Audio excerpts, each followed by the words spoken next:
બાઇબલની અંદરથી રાજાઓનું પહેલું પુસ્તક એનો 19મો અધ્યાય.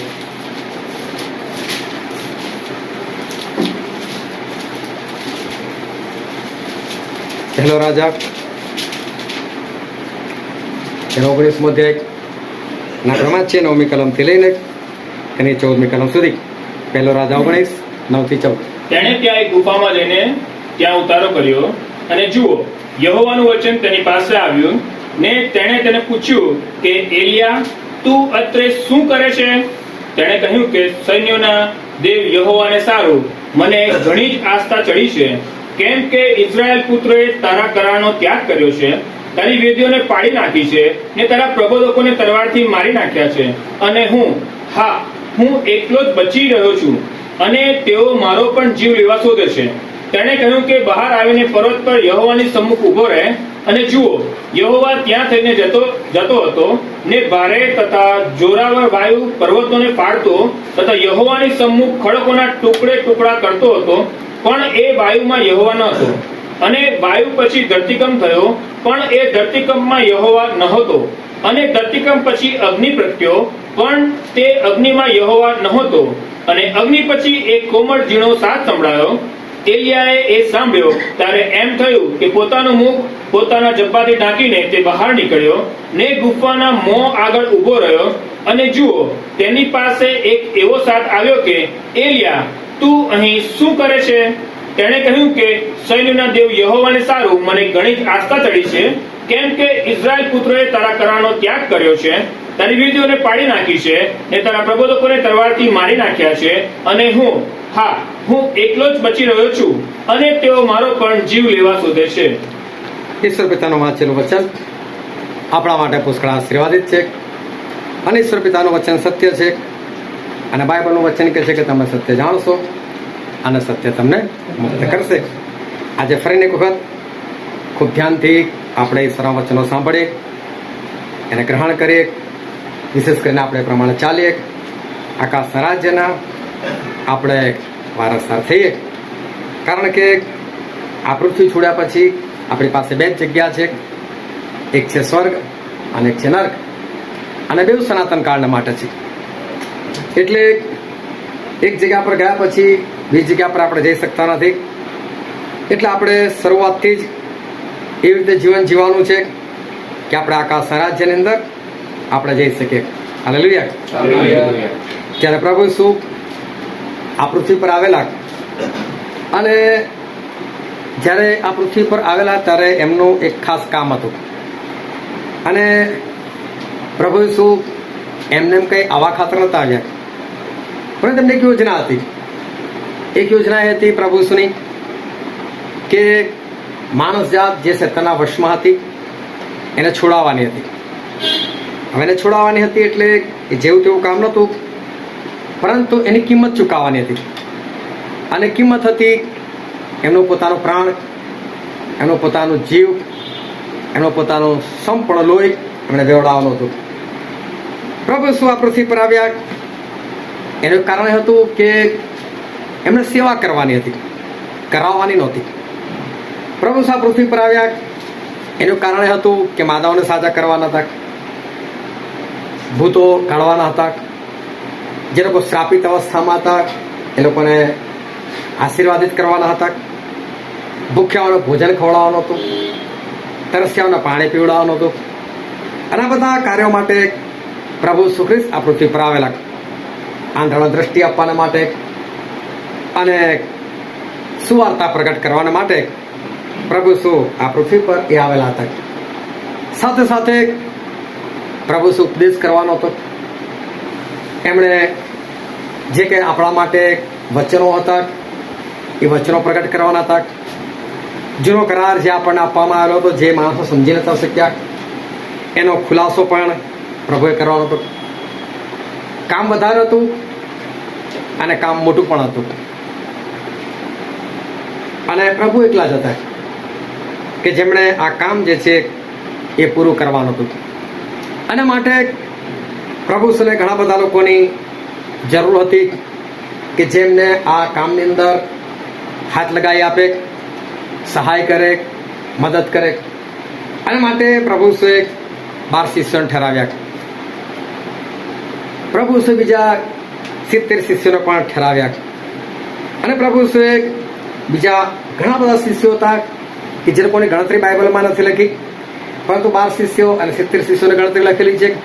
એ સિવાય પણ પ્રભુ ઈસુના શિષ્યો હતા. અને આ બધા શિષ્ય, જ્યારે આપણે શિષ્ય શબ્દ વાપરીએ છીએ તો એનો અર્થ થાય છે ફોલોવર, પાછળ ચાલનાર. એટલે કે જે ગુરુ છે એ ગુરુની પાછળ જે ચાલે છે એ શિષ્ય છે.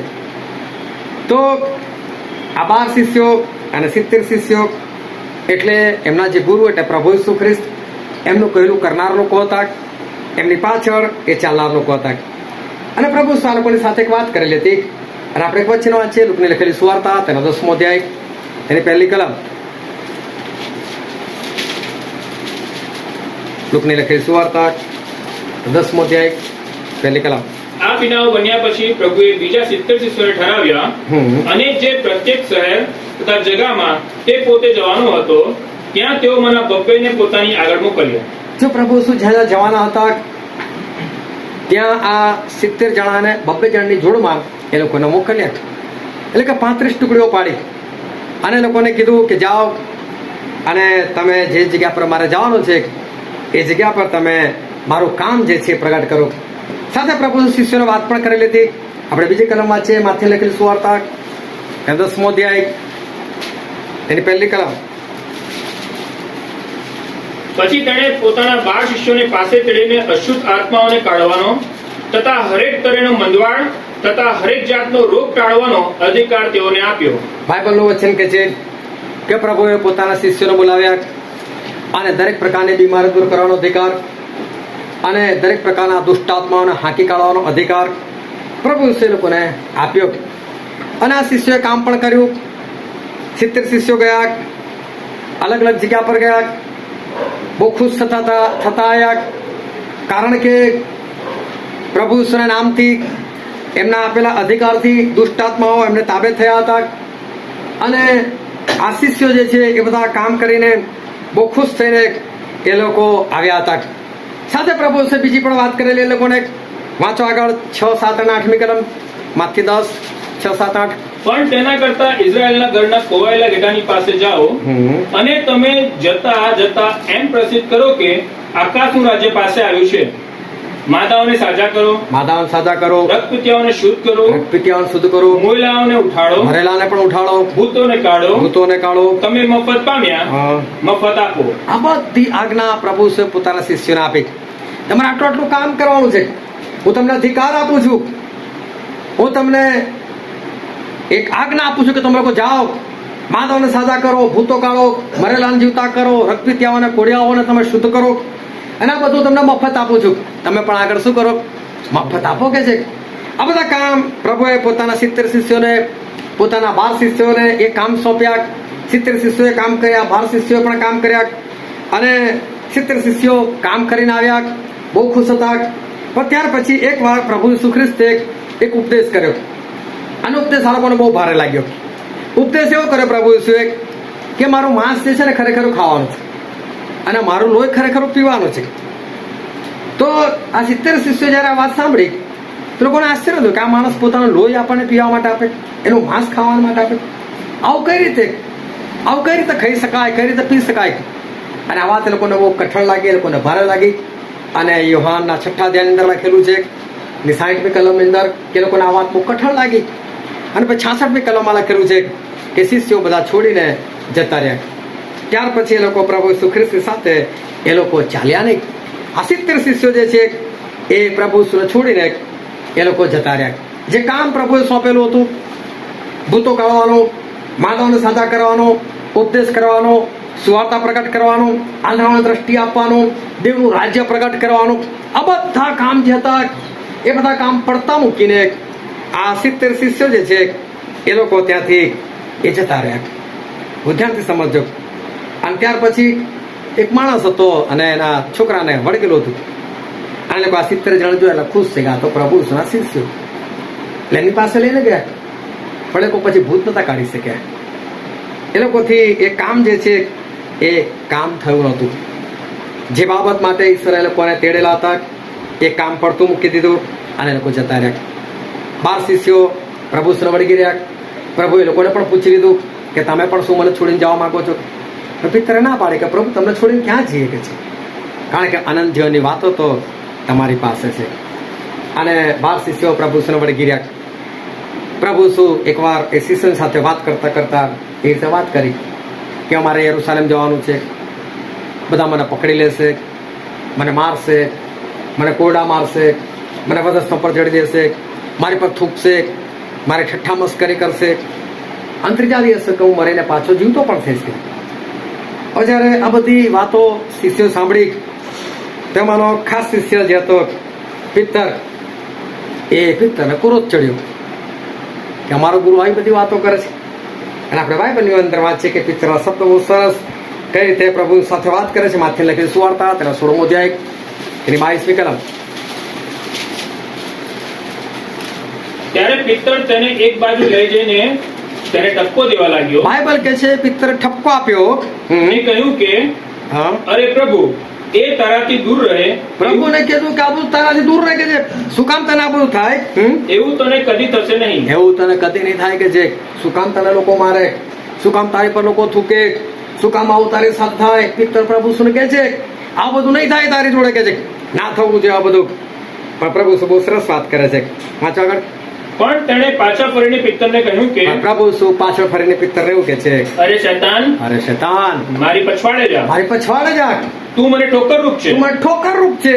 કેમ કે દેવની વાતો પર નહીં પણ માણસની વાતો પર તું ચિત્ત લગાડે છે. દેવની વાતો પર નહીં, તું માણસની વાતો પર ચિત્ત લગાડે છે.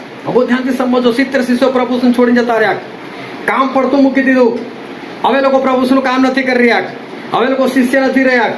પરંતુ પ્રભુ શું જયારે પોતાના શિષ્યો જે બહાર છે, વળગી રહેલા છે, એ લોકોની સાથે વાત કરે છે, તો એ લોકોની અંદર પણ કઈ ગરબડ જેવું દેખાય છે.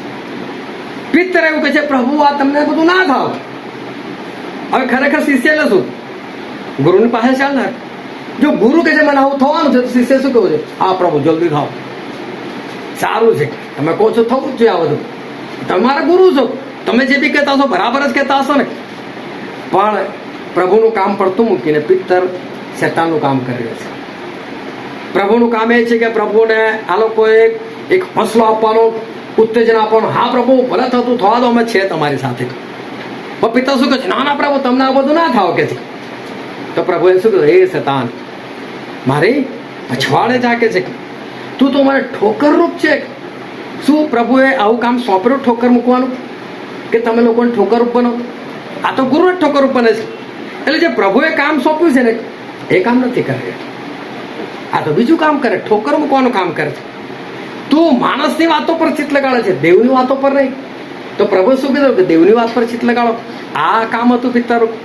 આ તો માણસની વાત પર ચિત્ત લગાડે છે. જો આ 12 શિષ્યો વળગી રહેલા છે ખરા, પરંતુ કામ તો એ લોકોના પણ અલગ છે. શિષ્ય છે, પ્રભુની પાછળ ચાલનાર છે, ફોલોવર છે, તે લોકો પ્રભુ શું કામ કરવું જોઈએ, પરંતુ પ્રભુ શું કામ જે છે લોકોમાં દેખાતું નથી. ફરી એકવાર પ્રભુએ કીધું મને પકડવામાં આવશે, મને મારવામાં આવશે, અને લખેલું વચન પૂરું થશે કે ઘેટા પાળકને મારવામાં આવશે અને ઘેટાઓ વિખેરાઈ જશે. એટલે પ્રભુ શું પોતાના શિષ્યોને કહેવા માંગતા હતા કે જે દિવસ મને પકડશો ને તમારા મને એટલું ઊભો નથી રહેવાનો, બધા ભાગી જવાનું છે. એટલે પિત્તર શું કહે છે? મોટી મોટી વાત. ના ના પ્રભુ તમને મૂકીને ભાગાતું હશે, હું તો પ્રભુ તમારી સાથે મરવાને માટે તૈયાર. એટલે પ્રભુએ કીધું કે પિત્તર આજે રાતે મરઘો બોલ્યા અગાઉ તું 3 વખત મારો નકાર કરીશ કે.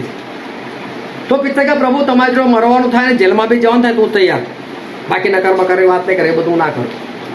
હવે શું શિષ્યનું કામ નકાર કરવાનું છે?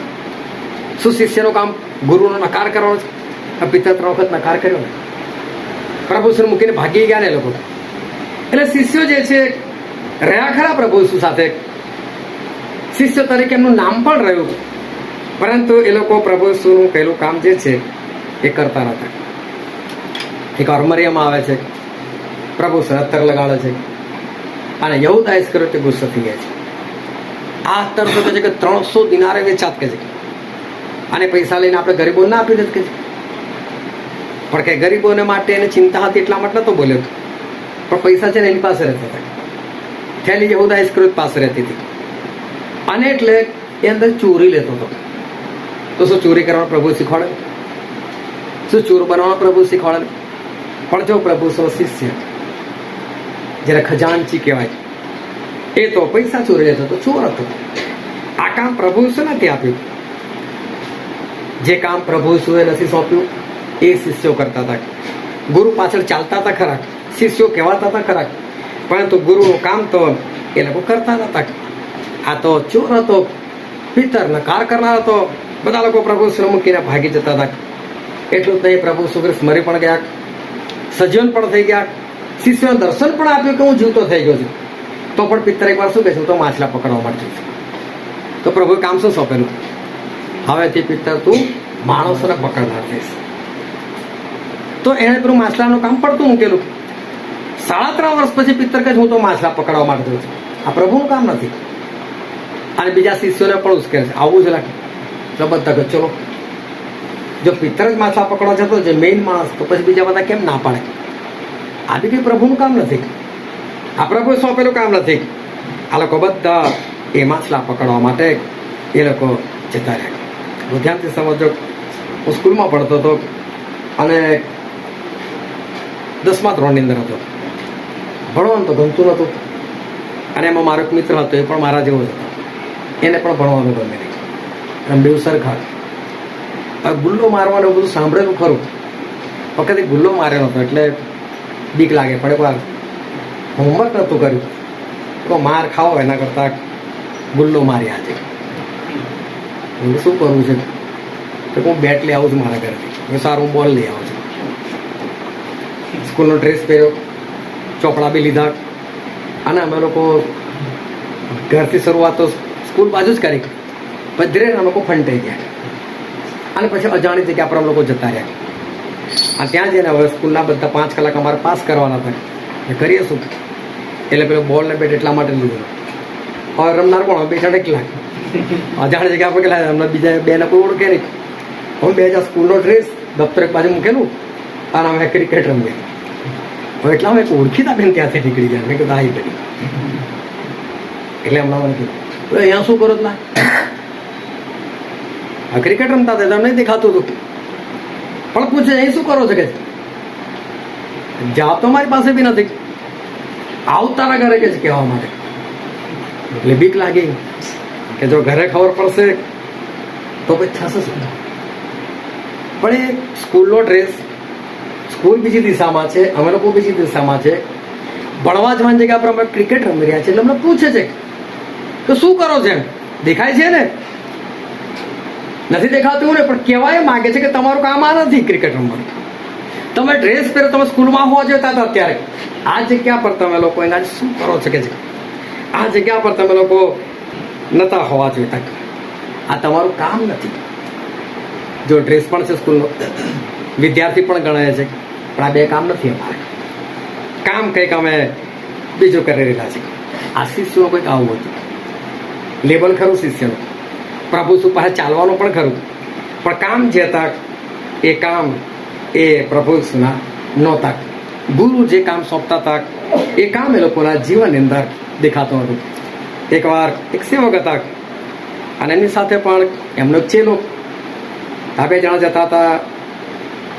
જૂની વાત કે જ્યારે આટલી બધી સુવિધાઓ નહીં ત્યારે અને કોઈ ચાલતા જતા હતા. કોઈ જગ્યાએ સફરમાં કઈ બીજા ગામ કે શહેર જવાનું છે, અને સાંજ પડવા આવેલી, અને ત્યાં આગળ એક મોટી વિશાળ જગ્યા હતી, અને એક નાનકડું ઘર હતું ઝૂંપડા જેવું. લાગતું હતું કે આ ઝૂંપડા જેવું ઘર છે, એ લોકોનું આ મોટું ખેતર લાગે છે. પણ ખેતર હતું એ બધું ઉજ્જડ જેવું પડેલું હતું, અંદર ઝાડી ઝાંખરા આવું બધું ઉગી નીકળેલું હતું. તો આ લોકોને તરસ પણ લાગેલી. તો કે ચલો ને આ જે ઘર છે ત્યાં જઈને પાણી તો માગીએ, પાણી પીને પછી નીકળી જઈશું આગળ. એટલે ત્યાં ગયા, અને પછી પાણી માગ્યું એટલે પેલા લોકોએ પાણી તો પીવડાવ્યું. એ લોકોની પરિસ્થિતિ જોઈ તો એવું લાગ્યું કે ત્યાં આ લોકો બહુ ગરીબ અવસ્થાની અંદર છે. એટલે એમને પૂછ્યું આ બધું ખેતર જે છે? તો કે હા ખેતર તો કે અમારું જ છે. કે છે ખેતરમાં કશું રોપતા નથી? કે છે શું રોપવાનું, શું થાય ખેતરની અંદર? એમ અને આટલી સરસ જગ્યા છે, સરસ તમે ખેતી કરી શકો છો, ઘઉં ચોખા રોપી શકો છો, તમે ઘણા બધા ફળ ફળાદીના ઝાડ લગાવી શકો છો, તો દેખાતું નહીં. કે જીવો છો કઈ રીતે? તો ત્યાં આગળ ભેંસ બાંધેલી હતી. તો કે આ ભેંસ છે ને કે છે. એટલે અમે લોકો શું કરે છે કે ભેંસનું દૂધ જે છે ખાવા પૂરતું રાખે છે, બાકીનું વેચી નાખે છે. એ રીતે અમારો ગુજારો જે છે ગુજારો ચાલી જાય છે. એટલે પછી આ કોઈ બધી વાત સાંભળી કે સારું ચલો અમે જઈએ. એટલે કે ભાઈ સાંજ પડવા આવી છે, અંધારું થવાની તૈયારીમાં છે, ક્યાં જશો તમે? અમારા ઘર રોકાવો તો રોકાઈ જાઓ. આ લોકોને બી જરૂર હતી એટલે રોકાઈ ગયા. અડધી રાતે પેલા સેવક ઉઠ્યા. એમના ચિરાલે કે છે ઉઠ, જતા રહ્યા આપણે. અડધી રાતે હા છે અને આની ભેંસને લઈ લો કે છે. ભેંસ ત્યાંથી લઈ ગઈ અને આગળ મોટો ટેકરો હતો. ટેકરાની પેલી બાજુ ખાઈ ગયો હતો, માર્યો, ભેંસે ધક્કો, મરી ગઈ. તો ચેલો વિચારવો પડે, જેને ગુરુ સમજુ છું બેકાર માણસ છે, જેણે અમને આશરો આપ્યો, આવું બધું કર્યું. નીકળી ગયા ત્યાંથી. ચેલો તો અલગ થઈ ગયો અને પછી એ તે કામ ધંધો કરવા લાગ્યો. સારી કમાણી થઈ, સારા પૈસા કમાયા, 10 વર્ષ થયા. અને પછી આને એક દિવસ ઘટના યાદ આવીશ. ત્યાં એકવાર પેલા ગુરુ સાથે ગયેલો. ગુરુ બહુ ખરાબ કરેલું. પેલા બિચારાનો એક જ આશરો ભેંસ હતી ને ભેંસને મારી નાખી. ચાલ આજે પૈસા છે તો ત્યાં જવું બી ખરો, માફી બી માગું. પૈસા આપેલો એટલે ભેંસ ખરીદી દીધી. આ ત્યાં ગયો. હજુ તો જબરદસ્ત ખેતર, સરસ વાવણી કરેલી હતી, ખેતર લહેરાતું હતું અને આંબાનું ઝાડ અને સફરજનનું ઝાડ અને ફલાવર એટલું બધું સરસ હતું. કાયા પલટ થઈ ગયેલી. ઝૂંપડાની જગ્યાએ મસ્ત ઘર હતું, વિશાળ કાંઈક. આ ગયો કે મારી ઓળખાણ પડી છે કે તો ઓળખાણ તો નથી પડી. એ બધી વાત કરી કે આવી રીતે અમે લોકો 10 વર્ષ થયા આ જગ્યા પર અમે આવેલા. કે અચ્છા અચ્છા અચ્છા, કે તમારી પાસે એક ભેંસ હતી કે છે એ સમય કઈ ગઈ કે છે? ખબર નહીં, તમે લોકો ગયા પછી ભેંસ કઈ જતી અમને ખબર નહીં કે છે. એટલે પછી આણે કીધું કે હું ખરેખર તમારી માફી માંગવા આવ્યો છું. તો કેમ? તો કે ભેંસ ને મારા ગુરુ જે હતા ને એણે આવી રીતે ધક્કો મારી દીધો. એટલે હવે તમારા ભેંસની જે બી કિંમત હોય તો મને કહો, આજના હિસાબે કહું બધા પૈસા આપવા તૈયાર છું, પસ્તાવો કરવા હું તૈયાર છું. અરે ના કે છે મારા ગુરુને બોલાવો, મારે તો એના પગે પડું. તો કેમ? એ ભેંસ ને ત્યાં સુધી અમે કામ નતા કરતા કે છે.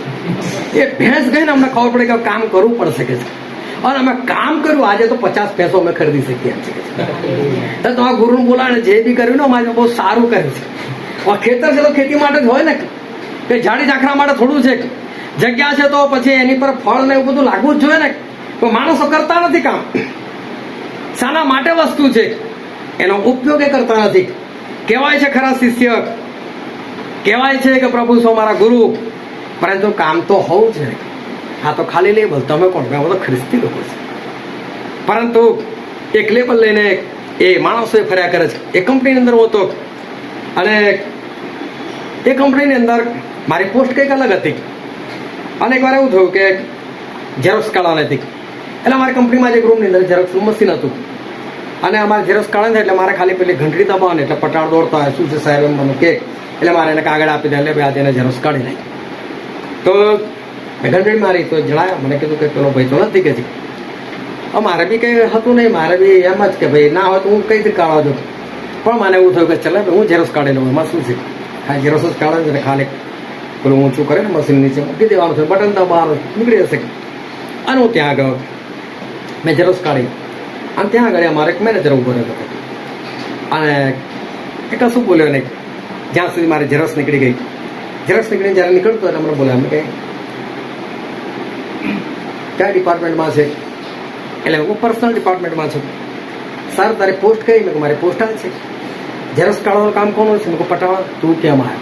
મેં તને આના પૈસા આપું, પગાર તને આનો આપે છે કે તારું જે કામ છે એ કરે છે. મને તો ખુશ થઈ જશે કે પટાવાનું બી કામ કરી નાખે, હું ખુશ થઈ જશે. એની જગ્યા આપો તો મને દાંટ પડી. આ તારું કામ નથી, તમે એનામાં તને એનામાં નથી બોલાયા. તને જે કામ સોંપેલું છે એ કામ કર ને. એટલે માણસ પોતાનું કામ કરે ના ચાલે. પ્રભુ શું ને જો ગુરુ કહે છે, પોતાની જાતને શિષ્ય કહે છે પોતાના કામ કરે એ ના ચાલે. એક પ્રાણી સંગ્રહાલય હતું અને એની અંદર એક ઊંટડી હતી અને જોડે એનું બચ્ચું હતું. બચ્ચાને બધું કંઈ ખબર ના પડે એટલે બચ્ચું પૂછવા લાગ્યો, મમ્મી મમ્મી કે છે આપણી પાછળ પીઠમાં ઉપર ખૂંદ કેમ છે કે? તો કે બેટા ખૂંદ એટલા માટે છે, આપણે છે રેગિસ્તાનનું પ્રાણી કહેવાય, આપણે રેગિસ્તાનમાં રહેતા હોય એટલે ત્યાં છે ને બધી ચરબી હોય અને રેગિસ્તાનની અંદર આપણને પાણી ના મળે એટલે આપણે છે ને ગમે એટલું ચાલે ને પણ પેલી ચરબી જે હોય ને એ ઓગળતી જાય અને આપણને પાણીની તરસ આપણને ના લાગે. આપણે લાંબો સમય સુધી ઘણા દિવસ સુધી આપણે રેગિસ્તાનની અંદર પણ પાણી વગર રહી શકીએ છીએ. એટલે ઈશ્વરે આપણને ખૂંદ આપેલી છે અને પછી આપણને જ્યારે પાણી મળે ત્યારે ફરી પાછી ખૂંદ હોતી એવી થઈ જાય. અચ્છા મમ્મી એવું જ છે. એટલે ફરી પૂછ્યું કે મમ્મી કે છે આપણી આ આંખની પાપણ છે ને બહુ મોટા મોટા વાળ છે. તો કે આટલા મોટા મોટા વાળ કેમ? તો કે બેટા આપણે છે ને કે રેગિસ્તાનનો પ્રાણી છે આપણે. એટલે ત્યાં ગાડી છે ને હવા ચાલે તો રેતી બહુ ઉડે, રેતી બહુ ઉડે ને આપણને આંખમાં વાગે તો એટલે કે સર આપણને લાંબા વાળ આપેલા ત્યાં ગાડી રેતી રોકાઈ જાય ને આપણે ગમે એટલે આંધી તુફાન હોય ને તો આપણે એ રેગિસ્તાનની અંદર આપણે દોડી શકીએ છીએ. ફરી પાછો સવાલ કર્યો કે મમ્મી આપણું પગ જે છે પગ ગોળ કેમ છે કે છે? અને વચ્ચે પેલું ફાટલું બીજા બધા પ્રાણી એવું હોય છે, આપણું એવું નથી કે છે. તો કેમ એવું કે છે? તો બેટા એટલા માટે કે આપણે છે રેતીની અંદર પગ મૂકીને ચાલવાનું, આપણે રેગિસ્તાનનો પ્રાણી છે અને જો કે આપણો પગ ગોળ ના હોય અણીદાર હોય તો આપણે અંદર ઘૂસી જઈએ તો ચાલીએ કેમ ના કે આપણે સ્પીડમાં જ ચાલવાનું. ખબર છે આપણને લોકો શું કહે છે? આપણને કહે છે કે રેગિસ્તાનનું જહાજ કહે છે, વહાણ કહેવામાં આવે છે. અચ્છા હું એવું છે. બીજો પ્રશ્ન આપણા પગની જે ગાદી કેમ છે કે ચાલે? બીજા લોકો તો કઠોળ, પેલા ઘોડા તો કઠોળ ચાલે તો ખટ ખટ ખટ અવાજ આવે છે અને આપણે તો એવું કશું નથી કે બેટા આપણે રેગિસ્તાનનું પ્રાણી છે કે છે. રેતી હોય એટલે આપણે પગ મૂકીએ એટલે પેલી ગાદી હોય ને ગાદી દબાય પણ આપણો પગ અંદર ના ઘૂસે એટલે આપણે છે ને દોડી શકીએ ત્યાં આગળ. અને પછી એ ઊંટડીના છોકરાએ જે પ્રશ્ન કર્યો કે મમ્મી આપણે રેગિસ્તાનનું પ્રાણી છે તો પ્રાણી સંગ્રહાલયમાં શું કરી રહ્યા છે? અહીં આપણું શું કામ છે? કામ આપણું કઈ બીજું છે, ઘૂસી ગયેલા જ કોઈ બીજી જગ્યા પર. ઈશ્વર આપણને જ્યારે શિષ્ય બનાવે છે તો શિષ્ય તરીકે આપણે કંઈક કામ સોંપે છે. જો ઈશ્વર આપણા ગુરુ છે, આપણે એમને ગુરુ કહીએ છીએ અને જો આપણે એમના શિષ્ય છે તો શિષ્ય તરીકે આપણે કરવાનું છે. 12 શિષ્યો પ્રભુ સાથે રહેતા હતા ખરા, રસી તેઓ સારું છોડીને જતા રહે પણ બહાર રહેતા હતા તો પણ કંઈ ઢાળ નતા મારતા. પ્રભુ શું કહેલું તો એ લોકો પણ નતા કરતા પણ લેબલ જે છે એ લેબલ લઈને ફરતા હતા. અને જે વચન આજે આપણે વાંચ્યું રાજાઓનું પહેલું પુસ્તક 19મો અધ્યાય અને આપણે જે 9મી કલમથી લઈને ઈશ્વરનું જે વચન વાંચ્યું ત્યાં ઘટના એવી બનેલી હતી કે એલિયા જે પ્રબોધક હતા તો એલિયાને મારવા માટે એ જમાનાની જે રાણી હતી ઇઝેબેલ એ પાછળ પડેલી હતી અને એણે એલિયાને કેવડાવી દીધેલું હતું કે એલિયા આવતીકાલ સવારે હું તને મારી નાખીશ કે. એટલે એલિયા ગભરાઈ ગયા કે મને મારી નાખશે.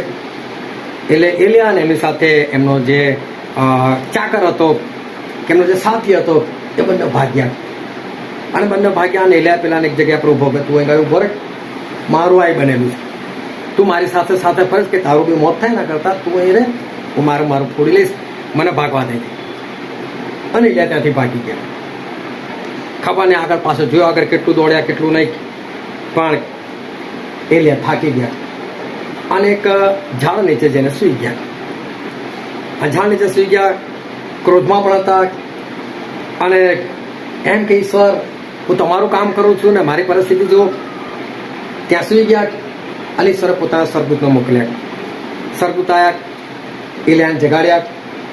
એલિયાને કે છૂટ અને જોયું તો ત્યાં આગળ એક રોટલી શેકેલી પડેલી હતી અને પછી એલિયાને કહ્યું લે એલિયા રોટલી ખા. એટલે એલિયા રોટલી ખાધી. પછી પાણી આપ્યું, લે એલિયા પાણી પીધું. પાણી પણ પીધું પણ એલિયા બહુ થાકેલા હતા. ફરી વાર સૂઈ ગયા. બોલો સ્વર્ગદૂત છે એમની હાજરીમાં ફરી સૂઈ જાય છે. ફરી વાર સ્વર્ગદૂત ઉઠાડે છે, એલિયા ઉઠ. તો કે શું છે કે તો કે રોટલી ખા. બીજી રોટલી આપી, ફરી પાણી આપ્યું, ફરી પાણી પીધું અને પછી એલિયામાં જે શક્તિ આવી એ શક્તિથી 40 દિવસ 40 રાત કન્ટિન્યુઅસ ચાલ્યા અને કન્ટિન્યુઅસ ચાલીને એ દેવનો પર્વત હોરેબ ત્યાં આગળ આ એલિયા જે છે એલિયા પહોંચી ગયા. અને ત્યાર પછીનું જે વચન છે એ વચન આપણે વાંચ્યું. ઈશ્વર એલિયા પાસે અને એલિયા સાથે વાત કરી કે એલિયા તું એંગાડી કેમ છે? એલિયાએ બધી વાત કરી કે પ્રભુ આવું થયું છે મારી સાથે, ઇઝેબેલ મને મારી નાખવા ચાહે છે, હું એકલો જ પ્રબોધક બચ્યો છું, તારા કોઈ લોકો બચ્યા નથી અને હું એકલો જ તને મારનાર રહ્યો છું અને આવી પરિસ્થિતિ શું કરું? એના કરતાં મને મોત આપી દો, મારે તો મરી જવું છે. એટલે પ્રભુ કીધું ચાલ બધી વાતો બંધ કર કે છે અહીં ગાડી મારી પાસે એક જગ્યા છે, ગુફા કે છે, જાય ગુફામાં જઈને બેસ કે હું આવું તને મળવા માટે. તો પ્રભુ અહીં ગાડી મળીને વાત જ કરી રહ્યા છે, પરંતુ પ્રભુ એને ફરી કહે છે કે જા તું એ ગુફામાં જા અને હું આવું છું ત્યાં તને મળવા માટે. અને પછી ત્યાં ધરતીકંપ થયો, પણ એલા જુઓ છે કે આ ધરતીકંપમાં ઈશ્વર નથી. પછી આંધી આવી, પણ એલા જુઓ છે કે આંધીમાં ઈશ્વર નથી. ફરી પાછું ત્યાં આગ આવે છે, પણ એલા જુઓ છે કે આગમાં પણ ઈશ્વર નથી. અને ફરી પાછું એક ઝીણો અને કોમળ સાદા આવે છે અને બૂમ પાડે છે એલિયા. અને એલિયા પોતાનું મૂળ સંતાનને બહાર નીકળે, બોલો પ્રભુ કહે છે. ફરી પ્રભુ એને પૂછે કે એલિયા તું અહીં ગાડી શું કરે છે કે છે.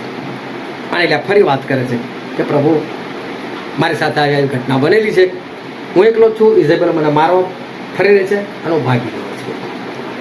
બહુ ધ્યાનથી ઈશ્વર વચન સમજો કે ઈશ્વર આજે આ વચન સાથે એ આપણી સાથે એ વાતચીત કરવા માંગે છે. એલિયાને મારવા માટે ઇઝેબેલ એટલા માટે તૈયાર થઈ છે કારણ કે ઇઝેબેલ બાલને માનનાર વ્યક્તિ હતી અને બાલના 450 પ્રબોધકો હતા. અને એલિયા એવું કીધેલું કે આ 450 કાર્મેલ પર્વત પર તું એકઠા કર. અને કહે છે કે હું પણ ત્યાં આવું છું, ઇઝરાયલ પુત્રોને પણ કાર્મેલ પહાડ પર ભેગા કર. અને પછી કહે છે કે આપણે વેદી બનાવીશું, એક બાલ લોકો બનાવશે, બાલના પ્રબોધકો બનાવશે, એક હું બનાવીશ, એની પર આપણે બલિદાન મૂકવાનું છે પણ વચ્ચે આગ નથી મૂકવાની. અને પછી બાલના લોકો બાલને પ્રાર્થના કરશે, હું યહોવાને નામે પ્રાર્થના કરીશ. અને જે ઈશ્વર ઉપરથી અગ્નિ મોકલે અને આ બલિદાનને ભસ્મ કરી નાખે, એને કબૂલ કરે, એ ઈશ્વર સાચો. બસ જો બાલ સાચો હોય તો આપણે બધા બાલને માનીશું, અને જો યહોવા સાચા હોય તો આપણે બધા યહોવાને માનીશું. પણ ઢચું પચું ક્યાં સુધી? તો ઘડીકમાં અમને ઘડીકમાં એક જ દેશ, એક જ રાજા અને બબ્બે પંથ નહીં ચાલે. આ બધું બેમાંથી એક જ, બસ જે સાચો હોય એને આપણે માનીશું. અને આ લોકો બધા ભેગા થયા અને એલિયાએ પહેલા બાલના પ્રબોધકોને કીધું પહેલા તમારો વારો. એ લોકોએ વેદી બનાવી બલિદાન કાપીને મૂક્યું, બાલના નામે પ્રાર્થના કરી, સવારથી લઈને સાંજ સુધી પ્રાર્થના કરી, પણ કોઈ ઉત્તર નહીં, કશું જ નહીં. સાંજ પડી એટલે એલિયા કહે છે કે હવે મારો વારો. અને એલિયાએ પહેલા તો એ જે બલિદાન હતું એની પર 12 ઘડા ભરીને એમને તો પેલા પાણી નાખ્યું, ચારે બાજુ ખાડો ખોદેલો હતો, એ ખાડો પણ પાણીથી ભરાઈ દીધો. કદાચ ને કોઈ એવું કહે કે વચ્ચે તમે આગ મૂકેલી, અમને શું ખબર. અને પછી એમણે ઈશ્વરને પ્રાર્થના કરી અને ઈશ્વરે એટલું જ કીધું કે યહોવા તમે પરમેશ્વર છો, હું તમારો સેવક છું, અને મેં જેટલું બી કર્યું ખાલી તમારા કહેવાથી કર્યું છે. જો આ શિષ્ય કહેવાય, તમે કહો છો ને હું કરું છું. આ બધી આજ્ઞા તમે મને આપેલી પ્રભુ, તમે મને કીધું આવું આવું કર, મેં કરી નાખ્યું. અને પછી તરત જ આગ આવી અને આ બલિદાનને ભસ્મ કર્યું. અને પછી એલિયાએ પોતાની તલવાર કાઢી. બહુ ધ્યાનથી સમજવું. એલિયાએ તલવાર કાઢી અને પેલા જે જુઠ્ઠા પ્રબોધકો હતા ને એ બધાને મારી નાખ્યા. આ વિચાર કરો કે એલિયા એક છે, સામે બાલના પ્રબોધકો છે. હું તો કહું છું કે આ બાલના પ્રબોધકો આવીને બધા ચૂપચાપ આમ ખાલી માથું નમાઈને ઊભા થાય, લઈ લે, મારી નાખ્યા. તો બી એક પછી એક તમે કેટલા વાર કરી શકો કોઈની પર? એક હાથે તમે કેટલા ઝટકા મારી શકો? કેટલી ગરદન તમે કાપી શકો? ભલે તમારી સામે કપાવા માટે તૈયાર છે, તમે કેટલી કાપી શકો? શું આ બાલના પ્રબોધકો ચૂપચાપ બેઠા હશે? એક બધા શું એલિયા સામે લડ્યા નહીં હોય? શું એલિયાએ એકલા હાથે આ બધાનો સંહાર નથી કર્યો? આ એલિયા પાસે શક્તિ ક્યાંથી આવી? આ એલિયા પાસે સામર્થ્ય ક્યાંથી આવી? અને ઇઝેબેલ જયારે કહે છે કે એલિયા હું તને મારી નાખીશ, તો એનાથી બીવાનું? આ ત્યાં 450 પ્રબોધકો તે મારી નાખેલા છે અને તું એક ઇઝેબેલ થી બીવે છે. એલિયા તું ભાગે છે કેમ? એટલે ઈશ્વર એવું કહે છે, આપણે 9મી કલમમાં છે જે વચન વાંચેલું હતું, પહેલો રાજા 19મો અધ્યાય 9મી કલમ. તેણે ત્યાં એક ગુફામાં જઈને ત્યાં ઉતારો કર્યો અને જુઓ યહોવાનું વચન તેની પાસે આવ્યું ને તેણે તેને પૂછ્યું કે એલિયા તું અત્રે શું કરે છે? ઈશ્વર એલિયાને એવું પૂછે છે કે એલિયા અહીં શું કરે છે? એક તો અહીં હોવો જોઈએ, તારે અહીંયા આવવાનું છે, આ જગ્યા પર મેં તને મોકલ્યો છે, તારું કામ આ છે, કેમ ભાગ્યો તું? તું અહીંયા આવ્યો કેમ? તું મારો શિષ્ય, તું મારી પાછળ ચાલ. ના, તું અહીં કરે છે શું? ઈશ્વર હિસાબ માંગે છે એલિયા પાસે. એલિયા અહીં કેમ આવ્યો તું? શું કરે છે અહીં? તું અહીં તું હોવો જોતો હતો, અહીં ઇઝેબેલ પાસે હોવો જોતો. હું નતો બચાવનાર તને? તું મારો શિષ્ય છે તો મારું કહેલું કર ને. એલિયા તું અહીં કેમ આવ્યો કે છે? એલિયા ગુસ્સામાં છે. હું એકલો છું, બસ બધા મરી ગયા છે, ફલાણું ઠીકણું. ભલા બધા નથી ને તું એકલો છે, પણ હું તો તારો દેવ છું ને. તું અહીંયા શું કરે છે? અને એલિયા ફરી બધી વાત કરે છે. હવે 13મી કલમ વાંચવાની. એલિયાએ એ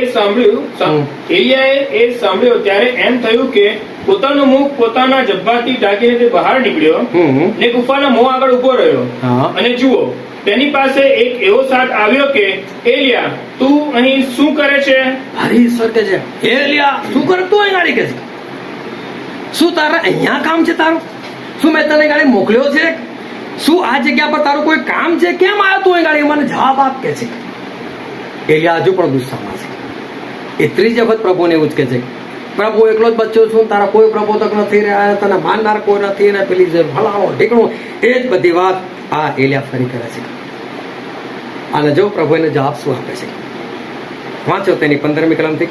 યહોવાએ તેને કહ્યું કે અરણ્યને માર્ગે થઈને દમસ્ક પાછો જા, અને તું ત્યાં પહોંચે ત્યારે હઝાયેલનો અભિષેક કરીને તેને અરામનો રાજા ઠરાવજે, અને નિમશીના દીકરા યેહૂનો અભિષેક કરીને તેને ઇઝરાયેલનો રાજા ઠરાવજે, અને અબેલ મહોલા વાસી સાફાટના દીકરા એલીશાનો અભિષેક કરીને તેને તારી જગ્યાએ પ્રબોધક ઠરાવજે. જો પ્રભુ સર કશું નહીં કીધું કે ઇઝેબેલ હું જોઈ લઈશ, કે તું ઇઝેબેલથી બીસ ના, કશું જ નહીં. ચાલ નીકળે અહીંથી, તારું કામ કર જા. હઝાલનો અભિષેક કર, ચલ જા, ચલ જા, યેહૂનો અભિષેક કર, જા તારી જગ્યા પર પેલા એલીશાનો અભિષેક કર, તારું કામ છે આ બધું મેં તને સોંપેલું થઈ ગયા, આ બધું કામ નહીં. ચાલ નીકળે, ચાલ મોકલી દીધા અહીંથી. મારો શિષ્ય છે તો મારું કામ કર. આ જગ્યા પર મેં તને નથી બોલાયા, આ જગ્યા પર તું આવ્યો કેમ? એલિયા તું અહીં શું કરે છે? આ તારું કામ નથી. અહીંથી નીકળ અને તું જા અને જઈને હઝારનો અભિષેક કર. અહીંથી નીકળ, યેહૂનો અભિષેક કર. અહીંથી નીકળ, તું એલીશાનો અભિષેક કર. આ બધા કામ માટે મેં તને બોલાયો છે. અને એલિયા તું અહીંયા શું કરી રહ્યો છે? જો પાછા મોકલી ઇઝરાયલમાં જા, કામ કરતા રહે છે. હાલેલુયા. ઈશ્વર એમના શિષ્યો પાસે કામ માંગે છે કે મેં તમને જે સોંપેલું છે એ કરો, બીજું બધું નહીં. આજે આપણે લોકો ખ્રિસ્તી કહેવાય. કોઈ આપણે પૂછે તમે કોણ? આપણે શું કહેવાય? ખ્રિસ્તી. એટલે આજે આપણે લોકો કેવા છે? ખ્રિસ્તી લોકો. શું ખ્રિસ્તી કોઈ ધર્મ છે? શું ખ્રિસ્તી કોઈ જાત છે? શું ખ્રિસ્તી કોઈ કોમ છે? આ ખ્રિસ્તી જે શબ્દ છે ખરેખર છે શું? ખ્રિસ્તી એટલે શું?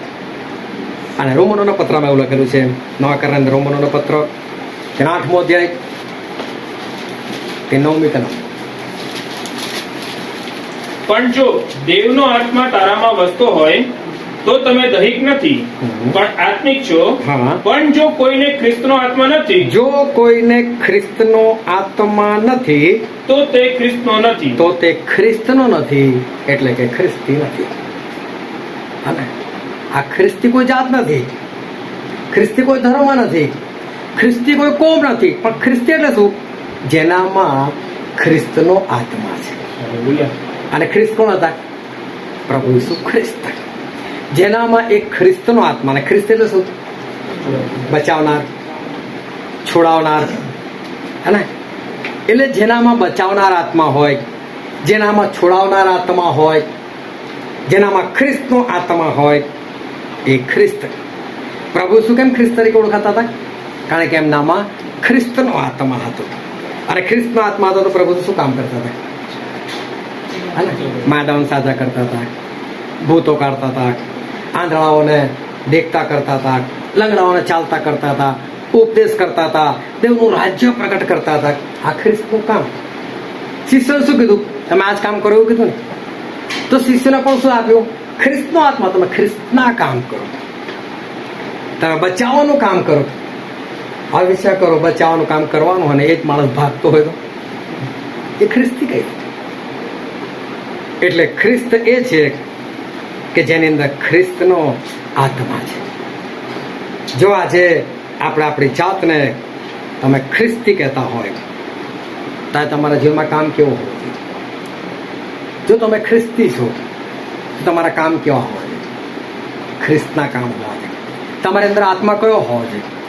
ખ્રિસ્તનો આત્મા હોવો જોઈએ. તમારા મોઢામાંથી શબ્દો કેવા નીકળવા જોઈએ? ખ્રિસ્તના શબ્દો નીકળવા જોઈએ. અને એટલે જો તમે આજે તમારી જાતને ખ્રિસ્તી સમજતા હોય તો ખ્રિસ્તના કામ તમારે નથી ખાવા જોઈએ.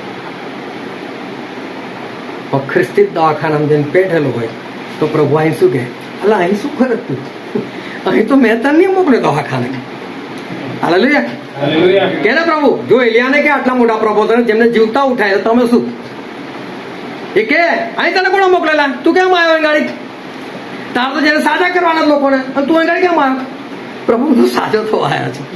અચ્છા, પેલો ખ્રિસ્તી તું નહીં, આત્મા વગરનો લેબલ વાળો. ખરા ખ્રિસ્તી આ છે કે જેનામાં ખ્રિસ્તનો આત્મા છે. જો તમે ખ્રિસ્તનું કામ થોડું બીજા કામ કરતા હશો ને, બની શકે તમારા કાન બેરા થઈ ગયા એટલે તમે આજે નહીં સંભળાતો હોય ઈશ્વરનો અવાજ કે તું અહીં ગાડી શું કરે છે. બાકી ઈશ્વરનો અવાજ આજે પણ ગુંજે છે, તું અહીંયા શું કરે, આ તારું કામ છે, મેં તને અહીં મોકલેલો છે. હાલેલુયા. હાલેલુયા. ઈશ્વરે એલિયાને પણ નથી છોડ્યા. એલિયાને કહ્યું તું અહીં ગાડી શું કરે છે, મેં તને આ કામ માટે મોકલે છે.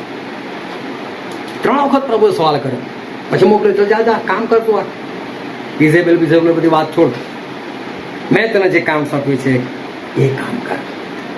આમ જોઈ લે. એક પણ વખત હું પ્રભુ ઇઝેબેલનું શું પૂછ્યું નથી, ફરી ખ્યાલ આવી ગયો કે પ્રભુ શું કહેવા મારે મારું કામ જ કરવાનું, બાકીનું કામ પ્રભુનું છે.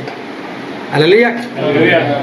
એટલે છે ને આપણું કામ ખાલી ખ્રિસ્તના લોકો તરીકે, ખ્રિસ્તી તરીકે, ખ્રિસ્તનો આત્મા પામીને ખ્રિસ્તના કામ કરવા માટે આપણી જાતને ખાલી ઊભા કરવાની જરૂર છે. કામ કરનાર કોણ છે? આપણા દેવ છે. પણ આપણે પહેલેથી જ બીતા હોય, નહીં થયું તો હા, નહીં થયું તો પ્રોબ્લેમ થશે. એક બે હતા ને એમણે કોઈક જગ્યાએ એમનું કામ મળ્યું, એ 12-15 દિવસ રહેવાનું. નજીકમાં એક મોટી હોસ્પિટલ, એટલે એમણે એવું નક્કી કર્યું કે કામ પતે આપણે હોસ્પિટલમાં જતું રહેવું, અને જે બી બીમાર હોય ને એ લોકોના માટે પ્રાર્થના કરી. સત્ય હકીકત. હવે શું ગયા એ ભાઈ 3-4 જણા હતા લોકો, અને બહાર પેલો ગાર્ડન હતો, બહુ મોટું હોસ્પિટલ છે લુધિયાણાની અંદર, CMC હોસ્પિટલ. અને ત્યાં જઈને એક ઉદાસ દેખાતો એને પકડ્યો, ભાઈ શું છે? તો કે જાઓ ને મારા પપ્પાને ફલાણે બીમારી છે, એમાં શું છે? પ્રભુ શું આમ છે, પ્રભુ તેમ છે, ચાલ સારા થઈ જશે. ત્યાં જઈને પ્રાર્થના કરી.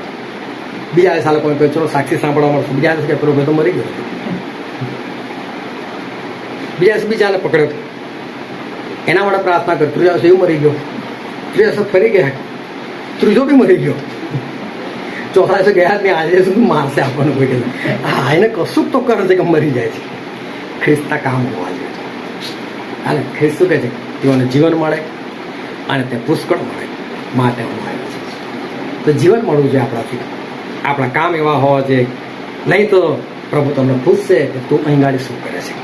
આના માટે તમે જ્યારે પણ જે બી જગ્યા પર જતા હોય ને, ખાલી આટલું યાદ રાખજો કે શું આ જગ્યા પર ખ્રિસ્તનું કામ કરવા માટે છું, શું ખ્રિસ્તના શિષ્ય તરીકે આવ્યો છું, શું પ્રભુ મને ગાડી પૂછે નહીં કે તું અહીં ગાડી કેમ આવે છે. આપણે ખ્રિસ્તના કામ કરીએ. જો પ્રભુ એલિયાને પૂછે છે તે ઈશ્વર આપણને પણ પૂછી શકે છે. હા, આપણે આંખોને બંધ કરીએ. એલિયા એમનું કામ છોડીને ભાગ્યા, ઇઝેબેલથી ગભરાઈ ગયા. એની પેલા પરાક્રમી કામો કરેલા હતા, પરંતુ આ વખતે કોઈ કારણસર એ ગભરાઈ ગયા.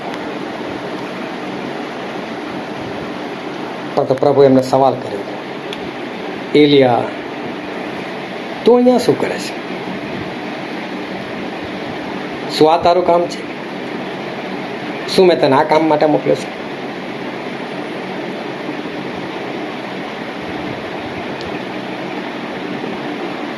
આજે આપણે પ્રભુના શિષ્ય છીએ, આજે આપણે ખ્રિસ્તી લોકો છીએ.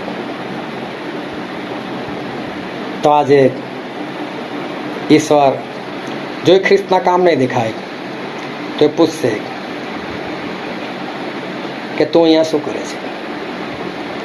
આ સમય છે કે આપણે આપણી જાતને તપાસીએ. શું પ્રભુ મને આ સવાલ કરી શકે છે આજે? શું પ્રભુ મને આવું પૂછી શકે છે કે તું અહીંયા શું કરે છે? ભલા એવા કામ કરીએ આપણે. કિશોર આપણને એવું ના પૂછે કે તું અહીંયા કેમ આવ્યો, તું અહીંયા શું કરે છે. આપણે સાચા ખ્રિસ્તી બનીએ, ખ્રિસ્તના કામ કરીએ.